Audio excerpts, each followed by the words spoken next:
여러분, 지난 3개월이 이렇게 훌쩍 지나가고 내일 모레면 봄의 계절 4월이 시작되게 됩니다. 세월이 이렇게 빠르듯이 한 해가 시작됐나 했더니 벌써 1사분기가 끝나고 봄의 계절로 다가오게 됩니다. 지나온 이 석 달 동안도 우리가 알게 모르게 슬픔과 괴로움 또 즐거움과 기쁨으로 뒤얽힌 시간 속에서 때로는 남 모르는 고독과 고민으로 눈물도 흘리기도 하고 또 실패와 절망을 느끼기도 했습니다. 그러나 중요한 것은 이런 지나가는 일보다 우리가 하나님 앞에서 어떻게 살아왔느냐 하는 신앙생활의 반성이 보다 중요하다고 생각이 됩니다. 창세기 17장 1절에 하나님은 아브라함에게 말씀하실 때 나는 전능한 하나님이다. 너는 내 앞에서 행하여 완전하라 라고 언약을 주셨는데 과연 우리는 어떻게 살아왔는가? 이 사순절의 기간은 특별히 회개와 갱신의 의미가 있다는 말씀 많이 들으셨죠? 되돌아보자는 거예요. 여러분, 왜 뒤돌아봅니까? 우리의 삶에서 영원히 간직할 수 있는 것은 신앙생활이 남겨놓은 열매밖에 없기 때문입니다. 오늘 이 본문 가운데 이사야 1장 21절에 이사야는 이렇게 말씀합니다. 정의가 거기에 충만하였고 공의가 그 가운데 거하였더니 라는 말씀을 해요. 이스라엘 사회가 정의가 충만하고 공의가 함께할 때 이건 한마디로 말하면 찌꺼기가 없는 상태, 어떻게 보면 순수한 상태를 말하는 거죠. 그런데 이스라엘 사회가 변질됐다는 거예요. 22절에 보면 내 은은 찌꺼기가 되었고 너의 포도주에는 물이 섞여 있도다. 여기 이제 찌꺼기란 표현이 바로 여기 나오는데 원래 이사야 1장 22절의 찌꺼기에 해당하는 헬라어 그 원형은 시그라는 파생어를 쓰고 있습니다. 이 시그라는 것은 이 원석 속에 섞여 있는 불순물을 가리킬 때 바로 이 시그라는 단어를 쓰는데 그걸 우리 번역으로 이제 찌꺼기 이렇게 말을 했어요.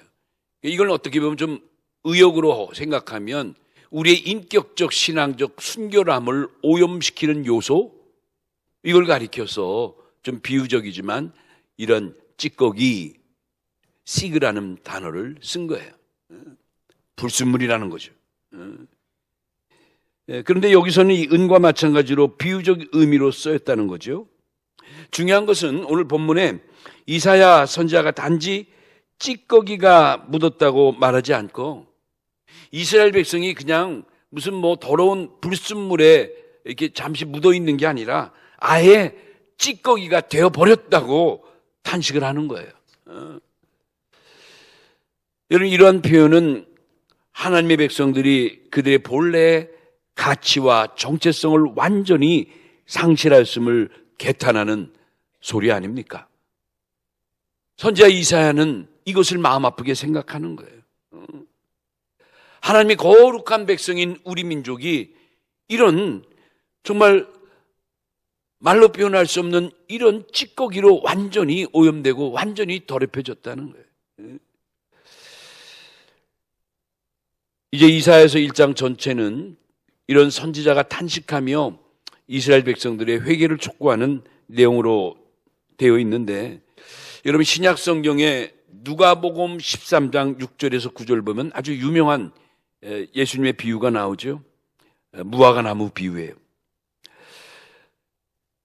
주인이 정성 어려 무화과 나무를 키우는데 사실 이 무화과 나무는 좀 번식력이 강하고 생명이 모질어서 길가나 좀 거친 곳에 메마른 땅에 잘 심어두기만 하면 그런 대로 잘 자라는 나무예요. 근데 얼마나 신경을 썼는지 이 주인의 눈치를 보면서 이 무화과 나무를 어디에요? 포도원에 심었어요. 그 기름진 포도원에 무화과나무를 심은 거예요. 그리고 정성을 다해 이렇게 가꾸고 키우는데, 아니 때가 돼서 주인이 열매를 요구하면 이 무화과나무 어찌된 영문인지 열매를 내지 못하는 거예요. 주인이 참다 못해 3년이 지나 드디어 포도원 지기에게 명령을 합니다. 도대체 이 나무에게 이렇게 정성을 다했는데 때가 되어 열매를 내지 못하니 이 나무는 그냥 찍어서 갖다 버리라. 이 말을 들은 포도원 지기가 주인을 진정시킵니다. 주인이요, 주인이요, 금년에도 그대로 두소서. 무슨 말이죠? 내가 다시 한번 최선을 다해서 이 나무를 바꿔보고 이 나무를 일으켜보겠사오니 한 번만 더 참아달라는 간청이었어요. 여러분, 오늘 우리도 이사야 선지자의 그 본문 이사야 1장의 말씀을 읽어보면 정말 이사야 선지자의 탄식 어린 내용이에요.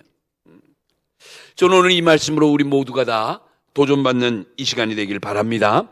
오늘 크게 두 가지 살펴볼 텐데, 첫째는 이 찌꺼기를 정결케 하는 삶은 어떤 삶인가? 첫째, 하나님의 말씀을 받는 삶이라는 거예요.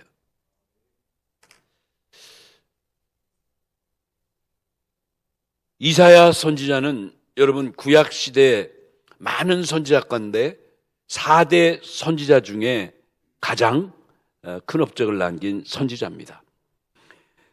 우리가 이제 구속사를 통해서 역대 왕조를 쭉 살펴봤지만 이사야 선지자는 남조 유다 때 그 우시야 왕부터 요담, 아하스, 히스기야 왕까지 무려 4대 왕들을 보좌하면서 활동한 궁중 선지자였어요.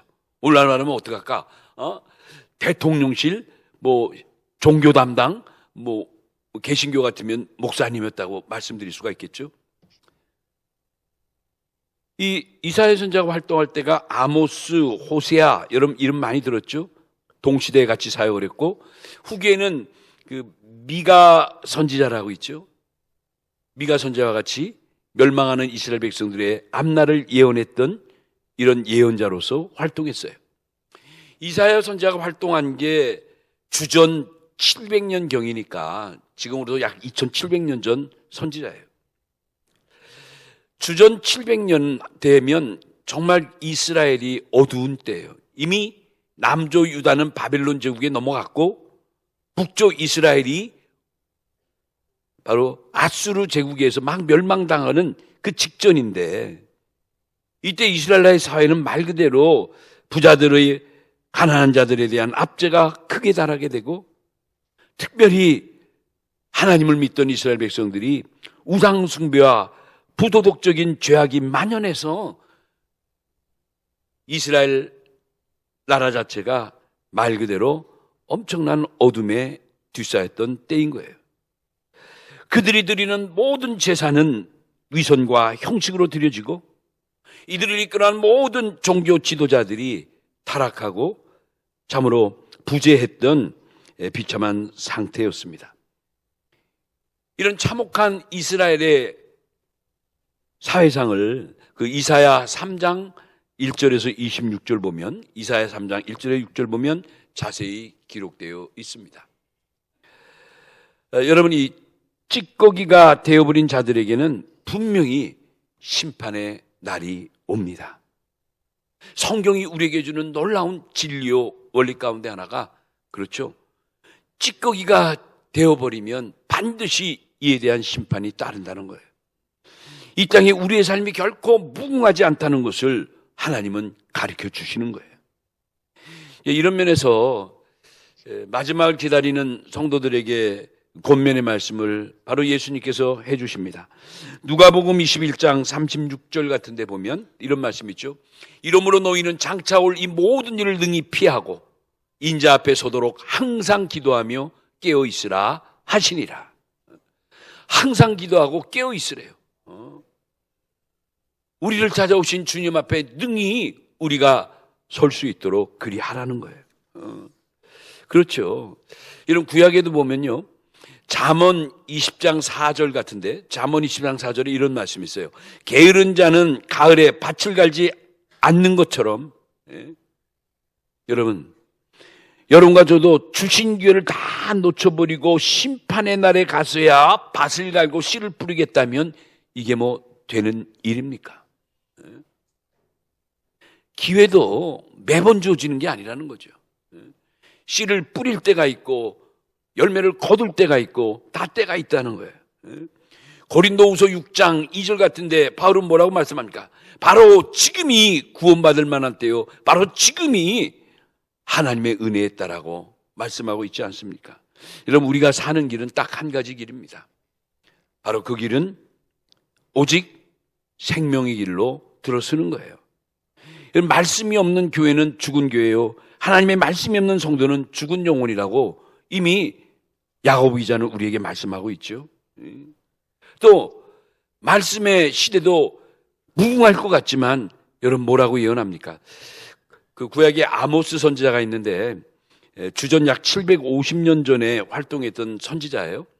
이 아모스가 그 이스라엘 백성을 향해서 예언했는데 이 예언이 마치 2000년을 훌쩍 뛰어넘어서, 아니죠, 2750년을 훌쩍 넘어서 오늘 이 시대에 사는 여러분과 저에게도 날카롭게 도전하는 말씀으로 우리를 깨우치는 말씀이라고 생각할 수 있습니다. 그 말씀이 아모스 8장 11절 말씀이에요. 이 아모스 8장 11절에 뭐라고 예언합니까? 양식이 없어 주림이 아니며 물이 없어 가람도 아니요 여호와의 말씀을 듣지 못한 기갈의 때가 온다는 거예요.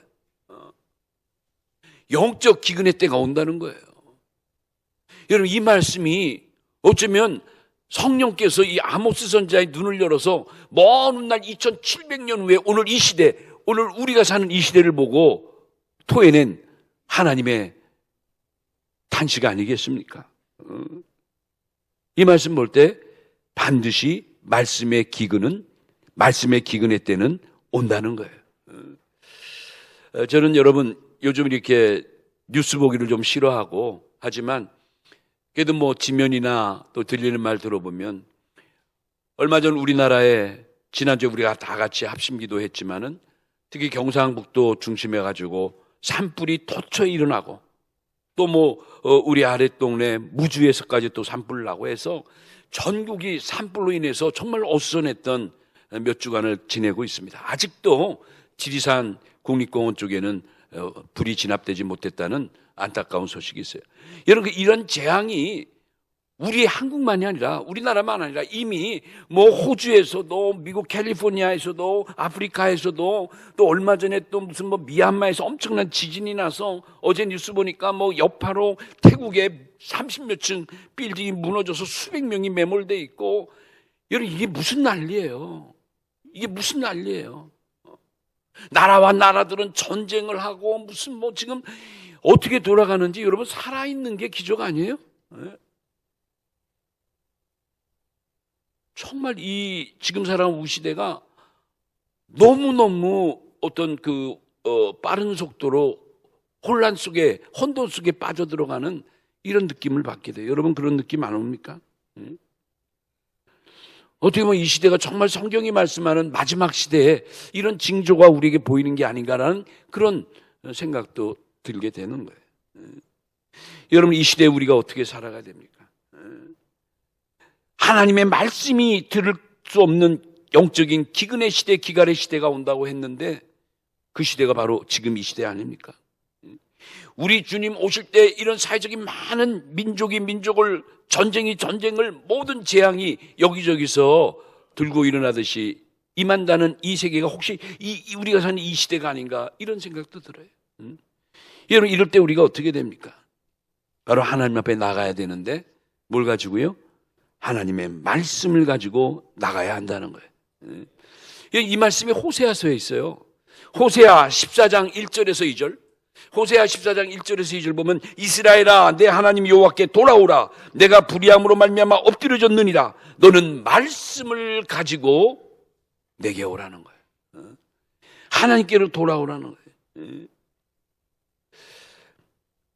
여러분, 사무엘 선지자가 얼마나 강렬하게 당시에 지도자였던 사울 왕에게 경고를 합니까?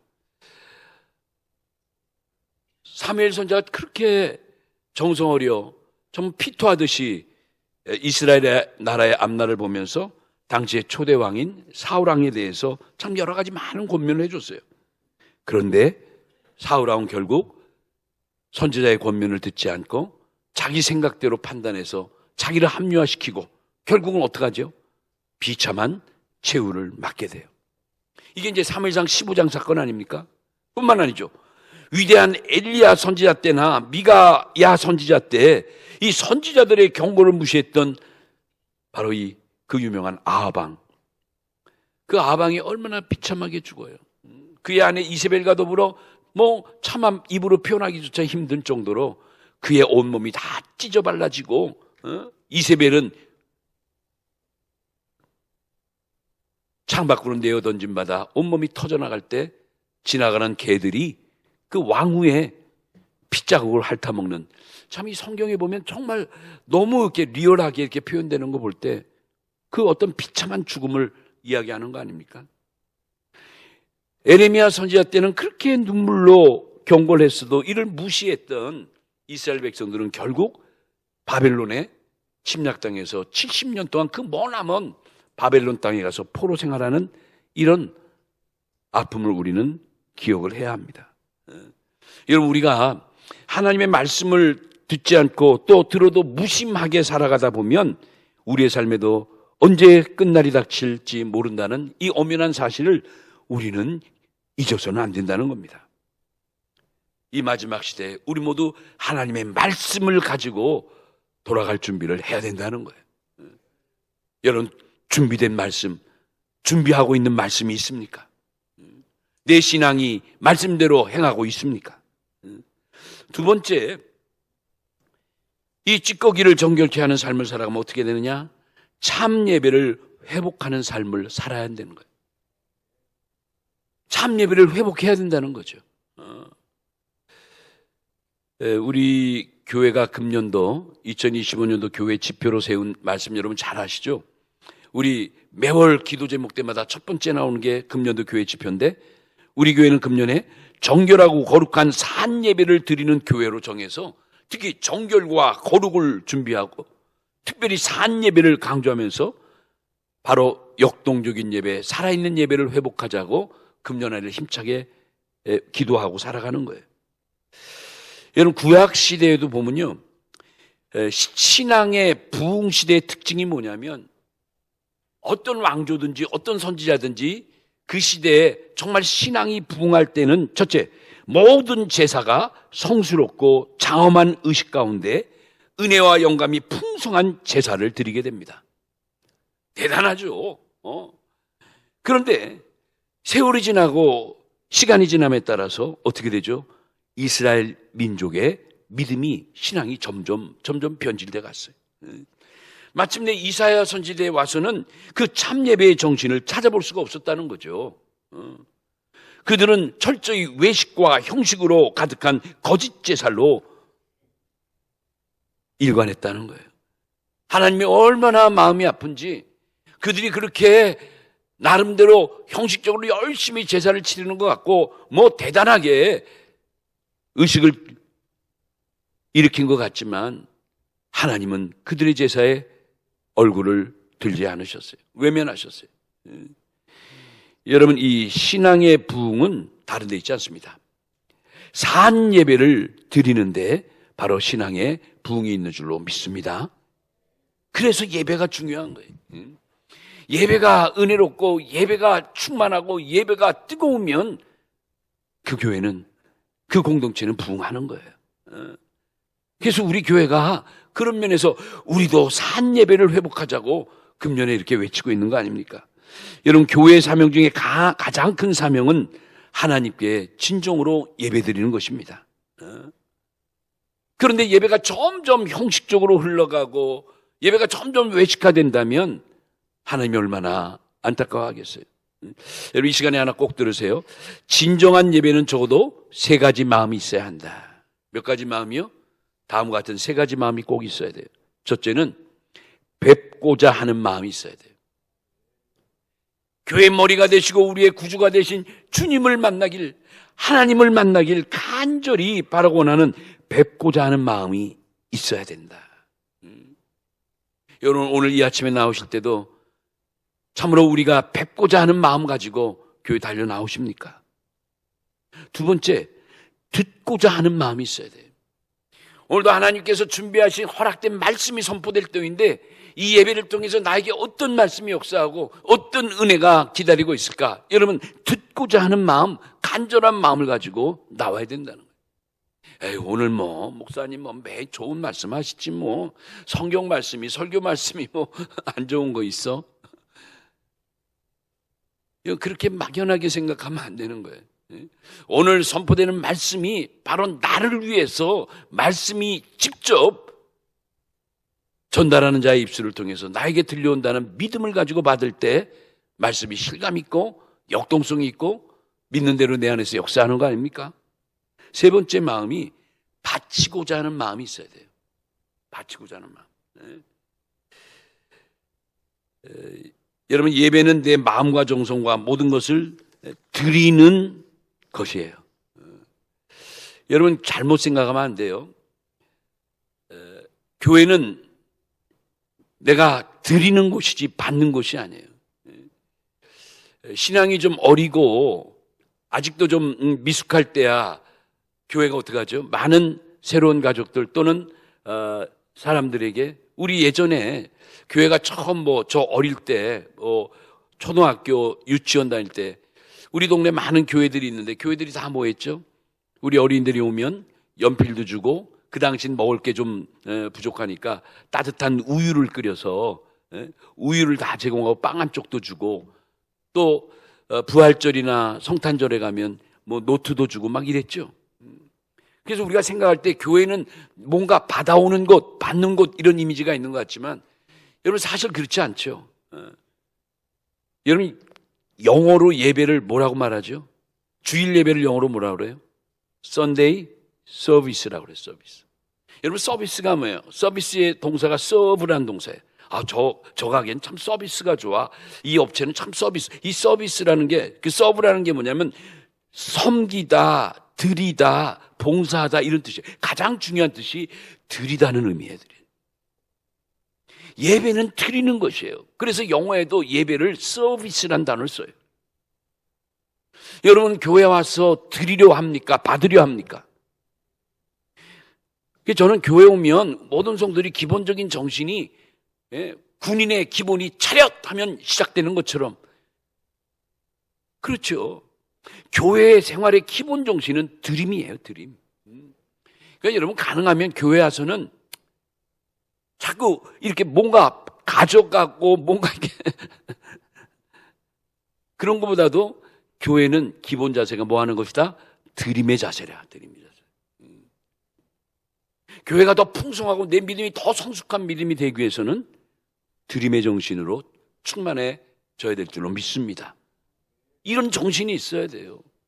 왜 이런 정신이 점점 세월이 가면 희미해지는지 안타까운 거죠. 자, 요한복음 4장 23절에 보면 예수님이 이런 말씀하셨죠. 아버지께 참되게 예배하는 자들은 영과 진리로 예배할 때가 오노니 곧 이때라. 아버지께서는 자기에게 이렇게 예배하는 자들을 찾으시느니라. 참되게 예배드리는 것은 영과 진리로 예배드리는 것이라는 거예요. 내 마음과 뜻과 모든 것을 바쳐 드리고 예배드리는 것이에요. 우리는 진정으로 주님을 뵙고자 하는 마음, 아까 했죠. 만나고자 하는 마음, 드리고자 하는 마음, 이런 마음들을 가지고 예배에 임할 때 그 예배에 바로 하나님께서도 감동하시고 우리에게 모든 것을 베풀어 주신 하나님의 긍휼을 열어주시는 거죠. 신약 성경에 사도행전 10장 33절 이하에 보면 고넬료라는 사람의 이야기가 나옵니다. 여러분 고넬료가 누구였죠? 고넬료는 로마 제국에서 파송한 로마 고급 장교였어요. 당시 이스라엘은 로마의 그 식민지 관계였으니까 로마에서 파송한 관리들이 이스라엘 나라를 전체 통치하고 있었죠. 근데 어찌된 영문인지 로마에서 왔던 로마 장교 고넬료가 예수님을 사랑하고 복음을 좋아하는 거예요. 참 이런 걸 보면 특별한 은혜죠. 이제 나중에 이제 선교학적으로 보면은 이렇게 고넬료 같은 사람이 갑자기 그 은혜를 받고 세례를 받고 방언이 터지고 성령의 강한 임재를 경험하는 이런 역사는 아마 하나님께서 곧이어 이어질 교회 시대를 내다보고 이방도 반드시 은혜 받고 성령 받고 구원의 백성이 됐다는 것을 알리기 위한 첫 신호탄으로 이 고넬료와 같은 비상섭리로 그를 개종시킨 게 아닌가 이렇게 보는 거예요. 여기 이제 비상섭리란 단어가 나오죠. 신학적인 용어지만 갑자기 하나님의 방법으로 바꿔놓는 것, 이런 걸 우리가 비상섭리라고 그래요. 이 고넬료가 그런 대표적인 사람이에요. 사도 베드로를 청해서 자기 집에 신방 예배를 요청합니다. 사도 베드로가 멀리 요바에 있었는데 그래도 자기 가정에 와서 말씀을 전하고 예배를 인도해달라는, 그만큼 갈급한 사람이에요. 베드로가 그 먼 길을 찾아 고넬료의 집에 당도했을 때 고넬료가 뭐라고 합니까? 우리는 주께서 당신에게 명하신 모든 것을 듣고자 하여 여기 다 모였습니다 하고 엎드려 절하고 베드로를 맞이합니다. 야, 고넬료가 그 당시 로마 파송 고급 장교예요. 유대 백성들에게 그렇게 친절하게 하고 더욱이 엎드려 절하고 이렇게 엄청난 경호로 대한다는 것은 이거 쉽지 않은 일이에요. 그런데 고넬료는 베드로에게 그렇게 자세를 취한 거예요. 여기 주님께서 당신에게 명하신 모든 것을 내가 듣고자 준비하고 있습니다. 그 뜻이에요. 어떻게 되죠? 베드로가 고넬료의 가족들과 식솔들 모든 지인들을 놓고 가족 예배를 드리고 끝났을 때 그만 그 고넬료가 있던 그 가정에 성령이 갑자기 강림하셔서 모든 이방인들이었는데 그들의 입이 열리고 방언이 터져 나오고 그들이 꿇어 엎드려서 모두가 다 예수님을 구주로 믿는 놀라운 하나님의 비상섭리가 일어나 버린 거예요. 이게 바로 사도행전 10장의 아주 중요한 사건이에요. 이 사건을 신호탄으로 해서 이방인들도 다 구원받을 수 있다는 놀라운 역사가 전개되고 있죠. 여러분, 데살로니가 전서 2장 13절에 보면 바울이 데살로니가 교인들을 굉장히 칭찬했어요. 뭘 칭찬했냐면 데살로니가 교인들은 누가 말씀을 전하든지 그 말씀을 전하는 자에 따라 요동하지 않고 하나님의 말씀을 전하는 자가 말씀을 전하면 이것이 곧 사람의 말로 받지 아니하고 하나님의 말씀으로 받는 그 신앙적인 성숙함이 배어 있었다는 거예요. 누가요? 데살로니가 교회 성도들이. 나이가 어린 분이 말씀을 전하거나 전도사님이 전하거나 평신도가 전하거나 목사님이 전하거나 그거 관계없어. 누가 말씀을 전하든지 저 입술을 통해 허락된 말씀은 하나님의 말씀이다라고 믿고 그만큼 말씀을 사모했다는 거예요. 얼마나 아름다운 모습이에요. 진짜 우리가 정말 성숙한 믿음이라면 정말 이런 믿음 닮아가야 돼요. 오늘 왜 누가 설교해? 목사님 안 하시지? 혹시 여러분 그러지 않나요? 그러지 않으시죠? 우리 교회는. 그래요. 바울은 로마서 12장 2절에도 너희 몸을 하나님이 기뻐하시는 산제소로 드리라고 그랬는데 우린 정말 내 몸을 산제소로 드리는 이런 삶을 살아가고 있는가 생각해 봐야죠. 오늘 주제가 이 찌꺼기를 정결케 하는 삶인데 우리의 삶의 찌꺼기를 정말 청결케 하고 깨끗하게 하는 삶은 첫째, 하나님 말씀에 절대 순종하고 주를 사랑하는 삶인 거예요. 마지막으로 마태복음 8장 5절에서 13절 보면 어느 백부장이 자기 부하가 죽을 병에 들어서 너무 힘든 거예요. 백방을 노력해도 하인이 점점 죽어가는 거예요. 그가 예수님께 결국 찾아오게 됩니다. 그가 뭐라고 말하죠? 주님 바쁘신데 나 같은 건 내 하인 그저 이 자리에서 말씀만 주시면 말씀대로 이루어질 줄로 믿습니다. 여러분, 이 하인의 이 백부장의 믿음 보세요. 내 하인의 병을 고쳐주기 위해서 주님이여 말씀만 하옵소서. 주님이 이 백부장의 믿음 보시고 감동받으신 거예요. 그래, 가라.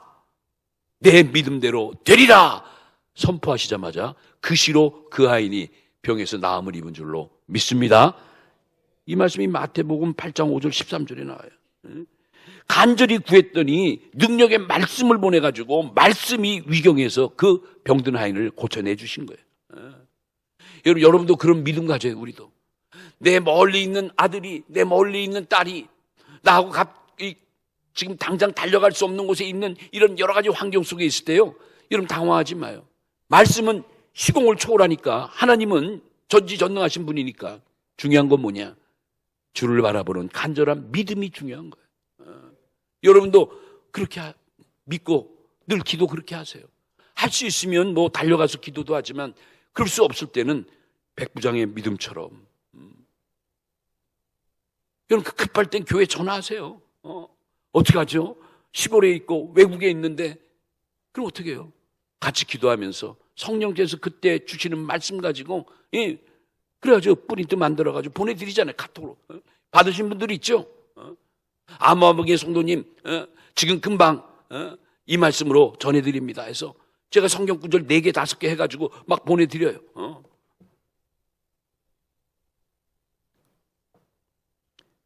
오늘도 우리는 이런 믿음을 가지고 위대한 하나님의 말씀의 능력을 믿고 살아가야 되는 거예요. 말씀 마칩니다. 여러분, 말씀에 순종하는 자는 복을 받을 줄로 믿습니다. 말씀에 순종하면 하나님의 방법이 임할 줄로 믿습니다. 그게 기적이든 이적이든 역사하는 거예요. 말씀과 참 예배를 통해서 우리가 정결한 삶을 살아가고 정결한 성도가 되기만 하면 하나님 우리를 기뻐하시고 반드시 우리를 무심하게 두지 않는다는 거 믿으시기 바랍니다. 오늘도 사순절 4번째 주일을 맞아서 주시는 말씀 가지고 내 자신의 모습을 다시 한번 돌이켜보면서 변질되는 이스라엘 백성들에게 탄식하며 눈물로 호해했던 이사야 선지자의 모습이 오늘 우리 눈에 보여야 되는 이유가 바로 여기 있는 겁니다. 이 한 주간도 우리 모두 이 말씀 가지고 다시 한번 내 믿음을 성찰해가며 의미 있는 또 한 주간을 지내는 모두가 다 되시기를 예수님의 이름으로 축원합니다.